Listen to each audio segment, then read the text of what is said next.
This is Emakhaya Podcast.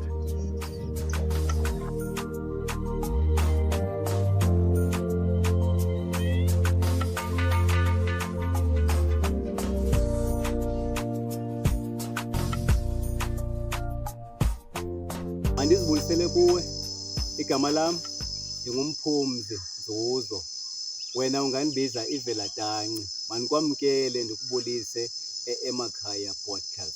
Namhlanje masamkele sibulise umhlobo wami nguChawe, uzazazisa ngokwakhe. Mna ndiyamazi, uzazazisa ngokwakhe kuwe, wena mthandi nomlandeli nombukeli we-Emakhaya Podcast. Chawe, manikwamkele ndikubulise. Ndicela nje uzazise kumbukeli nomthandi we-Emakhaya Podcast. Mandibulise kuwe Sikhome, ndibamba ngazo zozibini.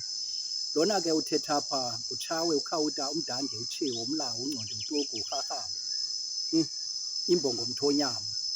Kodwa ke nakwisiba wena ndingemkanga kakhulu njengamntu uyimbongo yomthonyama. Mandinibulise, enkosi. This is Emakhaya Podcast. Sithe sakujonga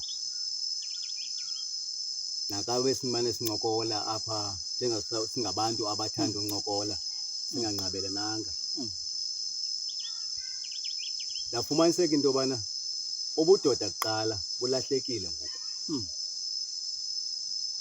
Make sicacisele oonyana bethu yintoni indoda Chawe ngokokwakho, ngokolwakho ulwazi.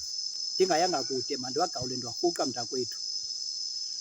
Ubudoda okokuqala asizuya kakhulu emandulo, kodwa ke ngokwasendulo ubudoda bucimi. Le nto indoda ngummeli khaya, le nto indoda ngumvusi khaya, le nto indoda yinto ethongayo, yeyona yokuqala xa ifikelwa lithongo. Nabakhulu nabaphantsi bakokwayo baqala ngayo, ixhobisa ikhaya ngayo. Le nto indoda ndingekayi kwelasentabeni. Indoda zizenzo zakho. Uthi omnye umbhali uZwikantu ngosigqibo noZanzolo banengoma ethi isidima sendoda asikho sempahleni, isidima sendoda xa ndifakelela asikho semalini, asikho kwinto nazo. Isidima sendoda zizenzo zakho, linyathelo lakho, indlela oziphethe ngayo. Andizobaleka abaziphethanga kakuhle abantwana bethu ngoku. Ubudoda kubo kugqithisa nje isiko, kukuya entabeni abuye atshomane noobhululu bakhe, kuphinde kubuyelwe kwezaa nto besizinqanda. Ngale podcast ke namhlanje sizama ukubuyisela abantwana bethu ebudodeni. Iphinde iyonakala Chawe kwakulaa ngesibali. Asizongena kakhulu, kodwa ukhona umonakalo owenzekayo kulaa ngesibali. Thina abatata babo make sidibaneni. Abantwana ngokocinga kwam andicingi uba bemele abahlala bodwa kulaa ngesibali.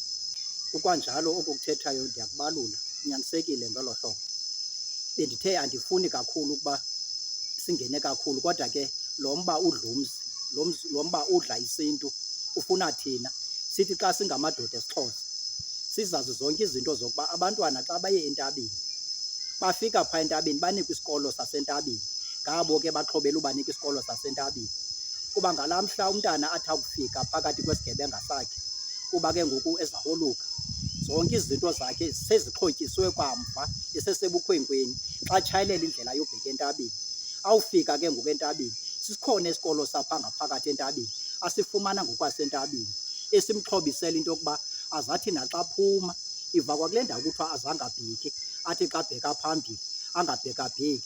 Okwakubheka kwakho ndini zinintsi into ezikulahlekayo ngobheka, kanti xa uyindoda ebheka phambili ungqala phambili kuba kaloku yintoni, imbilini yobudoda yile ushiye entabeni. Wakufika ke ngoku ekhayeni engena ngaphakathi uyawuva oomama ngehlombe namazibazana ebethi ngqongqo. Kumandi phaya, bathi abantwana abancinci neentombi ezitityimbayo phaya ezisengobuso elizweni, ezitsho ngamabele adubuleyo ebafaneni, uzive ezinye zikhonya ngasegoqweni.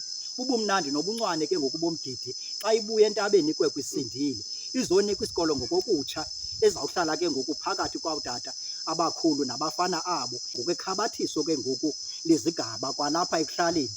Uyazazi umfana ongatshatanga, uyazazi umfana onobe kanti izinto ezithile ngokwesintu ezinye akafikelelanga kuzo, uzawujonga ngokwesigaba kuzo.